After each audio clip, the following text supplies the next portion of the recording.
The Black Cat, written by Edgar Allan Poe, read to you by Twickle.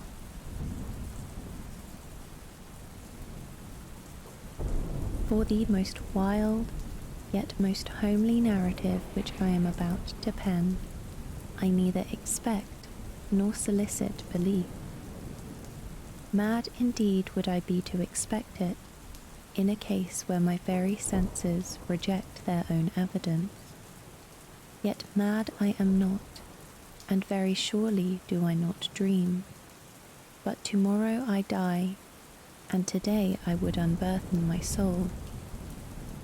My immediate purpose is to place before the world, plainly, succinctly, and without comment, a series of mere household events. In their consequences, these events have terrified, have tortured, have destroyed me. Yet I will not attempt to expound them. To me, they have presented little but horror. To many, they will seem less terrible than Baroque's.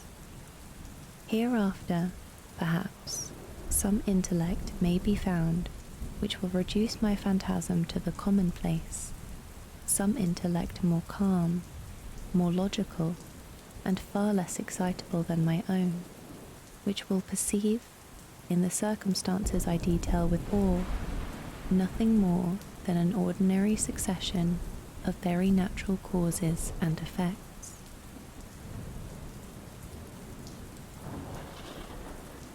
From my infancy, I was noted for the docility and humanity of my disposition. My tenderness of heart was even so conspicuous as to make me the jest of my companions. I was especially fond of animals, and was indulged by my parents with a great variety of pets. With these I spent most of my time, and was never so happy as when feeding and caressing them. This peculiarity of character grew with my growth, and in my manhood I derived from it one of my principal sources of pleasure. To those who have cherished an affection for a faithful and sagacious dog, I need hardly be at the trouble of explaining the nature or the intensity of the gratification thus derivable. There is something in the unselfish and self-sacrificing love of a brute which goes directly to the heart of him who has had frequent occasion to test the paltry friendship and gossamer fidelity of mere man. I married early, and was happy to find in my wife a disposition not uncongenial with my own. Observing my partiality for domestic pets, she lost no opportunity of procuring those of the most agreeable kind. We had birds, goldfish, a fine dog, rabbits, a small monkey, and a cat. This latter was a remarkably large and beautiful animal, entirely black and sagacious to an astonishing degree. In speaking of his intelligence, my wife, who at heart was not a little tinctured with superstition, made frequent allusion to the ancient popular notion, which regarded all black cats as witches in disguise. Not that she was ever serious upon this point, and I mention the matter at all for no better reason than that it happens, just now, to be remembered. Pluto, this was the cat's name, was my favourite pet and playmate. I alone fed him, and he attended me wherever I went about the house. It was even with difficulty that I could prevent him from following me through the streets. Our friendship lasted, in this manner, for several years, during which my general temperament and character, through the instrumentality of the fiend Intemperance, had, I blush to confess it, experienced a radical alteration for the worse. I grew, day by day, more moody, more irritable, more regardless of the feelings of others. I suffered myself to use intemperate language to my wife. At length, I even offered her personal violence. My pets, of course, were made to feel the change in my disposition. I not only neglected, but ill-used them. For Pluto, however, I still retained sufficient regard to restrain me from maltreating him, as I made no scruple of maltreating the rabbits, the monkey, or even the dog, when by accident, or through affection, they came in my way. But my disease grew upon me, for what disease is like alcohol? And at length, even Pluto, who is now becoming old and consequently somewhat peevish, even Pluto began to experience the effects of my ill temper. One night, returning home much intoxicated from one of my haunts about town, I fancied that the cat avoided my presence. I seized him, when, in his fright at my violence, he inflicted a slight wound upon my hand with his teeth. The fury of a demon instantly possessed me. I knew myself no longer. My original soul seemed, at once, to take its flight from my body, and a more than fiendish malevolence, gin-nurtured, thrilled every fibre of my frame. I took from my waistcoat pocket a penknife, opened it, grasped the poor beast by the throat, and deliberately cut one of its eyes from the socket. I blush, I burn, I shudder, while I pen the damnable atrocity. When reason returned with the morning, when I had slept off the fumes of the night's debauch, I experienced a sentiment half of horror, half of remorse, for the crime of which I had been guilty. But it was, at best, a feeble and equivocal feeling, and the soul remained untouched. I again plunged into excess, and soon drowned in wine all memory of the deed. In the meantime, the cat slowly recovered. The socket of the lost eye presented, it is true, a frightful appearance, but he no longer appeared to suffer any pain. He went about the house as usual, but, as might be expected, fled in extreme terror at my approach. I had so much of my old heart left, as to be at first grieved by this evident dislike on the part of a creature which had once so loved me. But this feeling soon gave place to irritation, and then came, as if to my final and irrevocable overthrow, the spirit of perverseness. Of this spirit philosophy takes no account, yet I am not more sure that my soul lives than I am that perverseness is one of the primitive impulses of the human heart, one of the indivisible primary faculties, or sentiments, which give direction to the character of man. Who has not, 100 times, found himself committing a vile or a silly action for no other reason than because he knows he should not? Have we not a perpetual inclination, in the teeth of our best judgment, to violate that which is law, merely because we understand it to be such? This spirit of perverseness, I say, came to my final overthrow. It was this unfathomable longing of the soul to vex itself, to offer violence to its own nature, to do wrong for the wrong's sake only, that urged me to continue and finally consummate the injury I had inflicted upon the unoffending brute. One morning, in cool blood, I slipped a noose about its neck and hung it to the limb of a tree, hung it with the tears streaming from my eyes, and with the bitterest remorse at my heart. Hung it because I knew that it had loved me, and because I felt it had given me no reason of offence.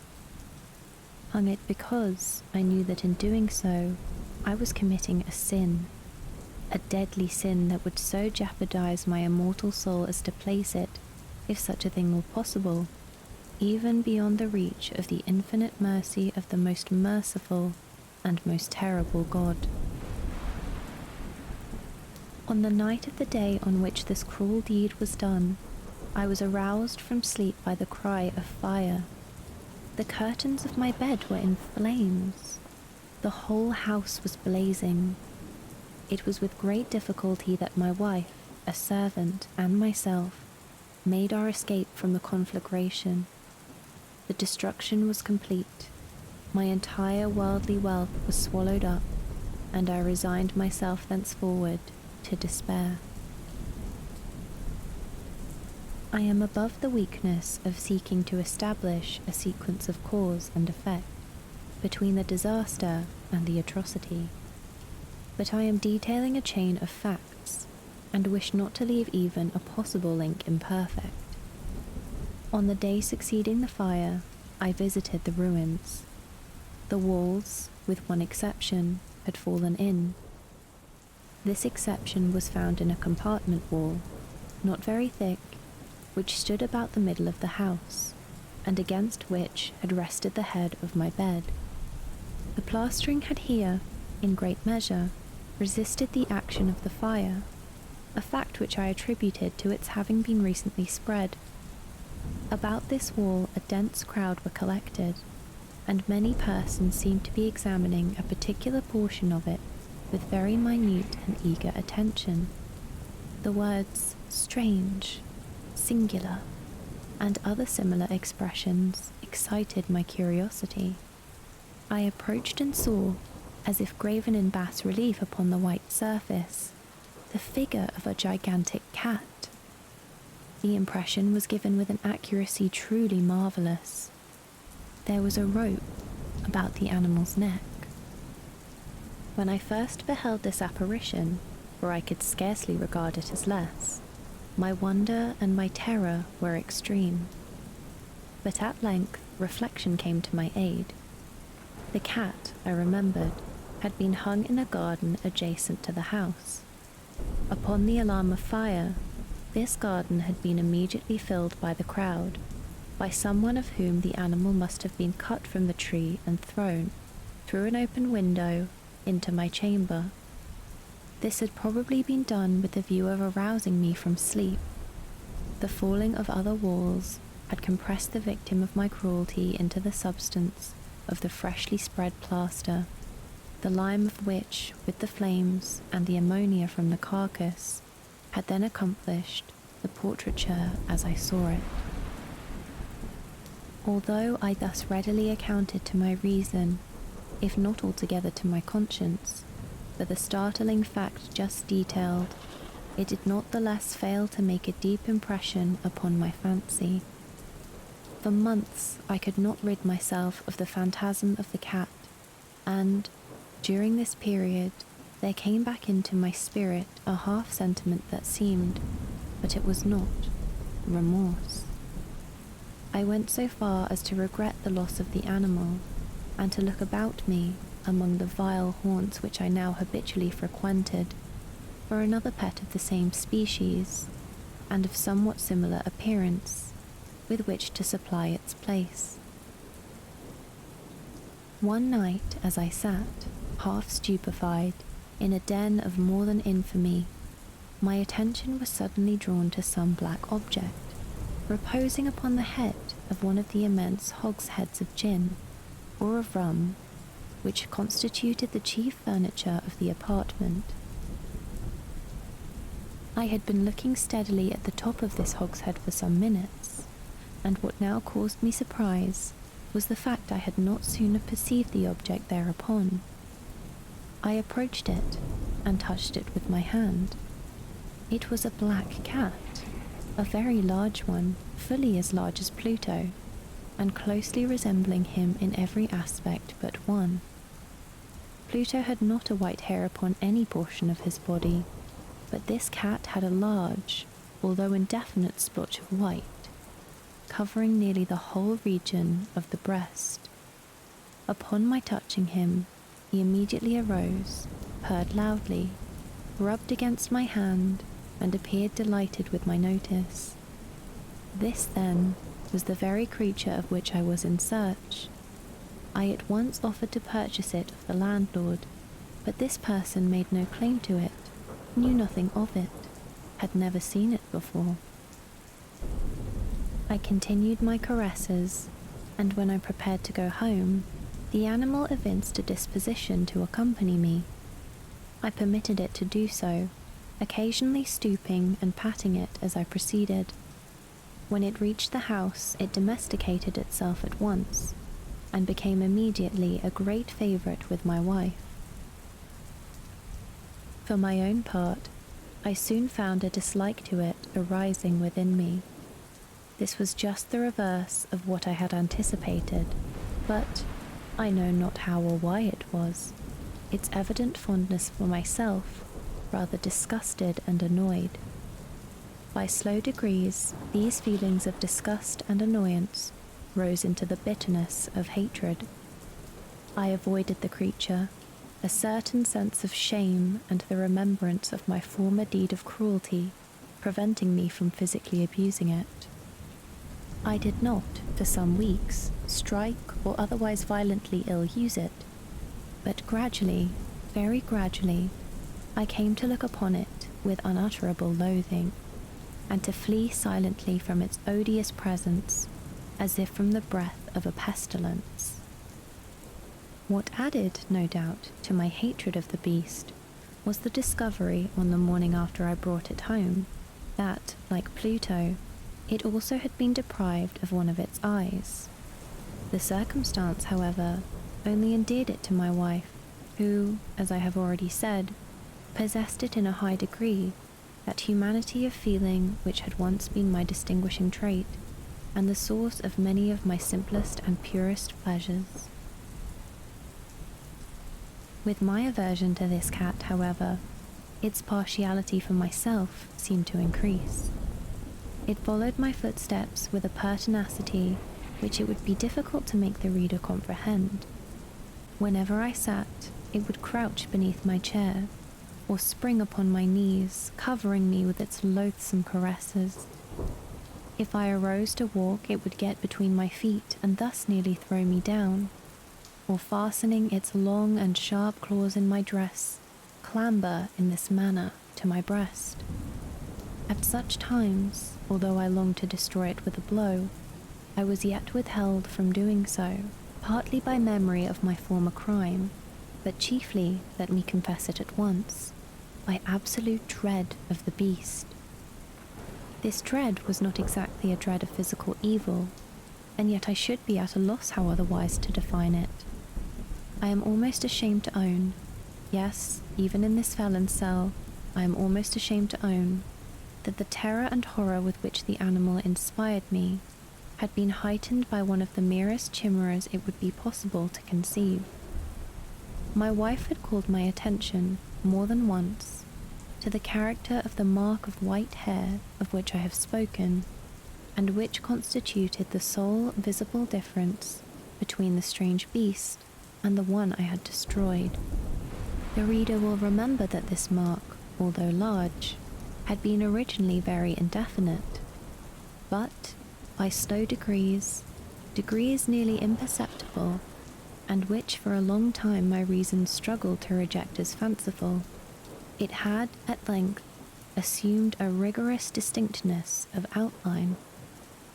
It was now the representation of an object that I shudder to name, and for this, above all, I loathed and dreaded, and would have rid myself of the monster had I dared. It was now, I say, the image of a hideous, of a ghastly thing, of the gallows, O mournful and terrible engine of horror and of crime, of agony and of death. And now I was indeed wretched beyond the wretchedness of mere humanity, and a brute beast, whose fellow I had contemptuously destroyed, a brute beast to work out for me a man, fashioned in the image of the high God, so much of insufferable woe. Alas, neither by day nor by night I knew the blessing of rest any more. During the former, the creature left me no moment alone, and in the latter I started hourly from dreams of unutterable fear to find the hot breath of the thing upon my face, and its vast weight, an incarnate nightmare that I had no power to shake off, incumbent eternally upon my heart. Beneath the pressure of torments such as these, the feeble remnant of the good within me succumbed. Evil thoughts became my sole intimates, the darkest and most evil of thoughts. The moodiness of my usual temper increased a hatred of all things and of all mankind, while, from the sudden, frequent, and unforgivable outbursts of a fury to which I now blindly abandoned myself, my uncomplaining wife, alas, was the most usual and most patient of sufferers. One day she accompanied me, upon some household errand, into the cellar of the old building which our poverty compelled us to inhabit. The cat followed me down the steep stairs and, nearly throwing me headlong, exasperated me to madness. Uplifting an axe, and forgetting in my wrath the childish dread which had hitherto stayed my hand, I aimed a blow at the animal which, of course, would have proved instantly fatal had it descended as I wished. But this blow was arrested by the hand of my wife. Goaded by the interference into a rage more than demoniacal, I withdrew my arm from her grasp and buried the axe in her brain. She fell dead upon the spot without a groan. This hideous murder accomplished, I set myself forthwith, and with entire deliberation, to the task of concealing the body. I knew that I could not remove it from the house, either by day or by night, without the risk of being observed by the neighbours. Many projects entered my mind. At one period I thought of cutting the corpse into minute fragments and destroying them by fire. At another, I resolved to dig a grave for it in the floor of the cellar. Again, I deliberated about casting it in the well in the yard, about packing it in a box as if merchandise, with the usual arrangements, and so getting a porter to take it from the house. Finally, I hit upon what I considered a far better expedient than either of these. I determined to wall it up in the cellar, as the monks of the Middle Ages are recorded to have walled up their victims. For a purpose such as this, the cellar was well adapted. Its walls were loosely constructed, and had lately been plastered throughout with a rough plaster, which the dampness of the atmosphere had prevented from hardening. Moreover, in one of the walls was a projection, caused by a false chimney or fireplace, that had been filled up and made to resemble the red of the cellar. I made no doubt that I could readily displace the bricks at this point, and insert the corpse, and wall the whole up as before, so that no eye could detect anything suspicious. And in this calculation I was not deceived. By means of a crowbar I easily dislodged the bricks, and having carefully deposited the body against the inner wall, I propped it in the position, while, with little trouble, I relaid the whole structure as it originally stood.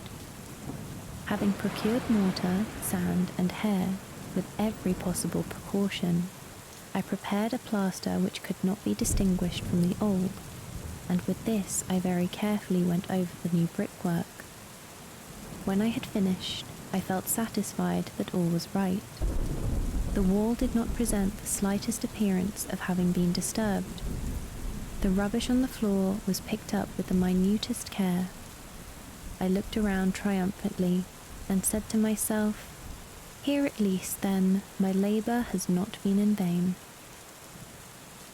My next step was to look for the beast which had been the cause of so much wretchedness, for I had, at length, firmly resolved to put it to death. Had I been able to meet with it at the moment, there could have been no doubt of its fate, but it appeared that the crafty animal had been alarmed at the violence of my previous anger, and forbore to present itself in my present mood. It is impossible to describe, or to imagine, the blissful sense of relief which the absence of the detested creature occasioned in my bosom. It did not make its appearance during the night, and thus, for one night at least, since its introduction into the house, I soundly and tranquilly slept. I slept even with the burden of murder upon my soul. The second and the third day passed, and still my tormentor came not. Once again I breathed as a free man. The monster, in terror, had fled the premises forever. I should behold it no more. My happiness was supreme. The guilt of my dark deed disturbed me but little. Some few inquiries had been made, but these had been readily answered. Even a search had been instituted, but of course nothing was to be discovered. I looked upon my future felicity as secured. Upon the fourth day of the assassination, a party of police came, very unexpectedly, into the house and proceeded again to make rigorous investigation of the premises. Secure, however, in the inscrutability of my place of concealment, I felt no embarrassment whatsoever. The officers bade me accompany them in their search. They left no nook or corner unexplored. At length, for the third or fourth time, they descended into the cellar. I quivered not in a muscle. My heart beat calmly as that of one who slumbers in innocence. I walked the cellar from end to end. I folded my arms upon my bosom, and roamed easily to and fro. The police were thoroughly satisfied and prepared to depart. The glee at my heart was too strong to be restrained.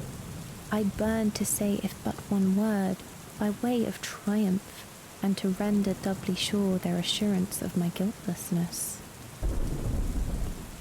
"Gentlemen," I said at last, as the party ascended the steps, "I delight to have allayed your suspicions. I wish you all health, and a little more courtesy. By the by, gentlemen, this is a very well-constructed house." In the rabid desire to say something easily, I scarcely knew what I uttered at all. "I may say an excellently well-constructed house. These walls, are you going, gentlemen? These walls are solidly put together." And here, through the mere frenzy of bravado, I rapped heavily, with a cane which I held in my hand, upon that very portion of the brickwork behind which stood the corpse of the wife of my bosom. But may God shield and deliver me from the fangs of the arch-fiend. No sooner had the reverberation of my blow sunk into silence than I was answered by a voice from within the tomb, by a cry, at first muffled and broken, like the sobbing of a child, and then quickly swelling into one long, loud and continuous scream, utterly anomalous and inhuman, a howl, a wailing shriek half of horror and half of triumph, such as might have arisen only out of hell, conjointly from the throats of the damned in their agony, and of the demons that exult in the damnation. Of my own thoughts it is folly to speak. Swooning, I staggered to the opposite wall. For one instant the party upon the stairs remained motionless, through extremity of terror and of awe. In the next, a dozen stout arms were toiling at the wall. It fell bodily. The corpse, already greatly decayed and clotted with gore, stood erect before the eyes of the spectators. Upon its head, with red extended mouth and solitary eye of fire, sat the hideous beast whose craft had seduced me into murder, and whose informing voice had consigned me to the hangman. I had walled the monster up within the tomb.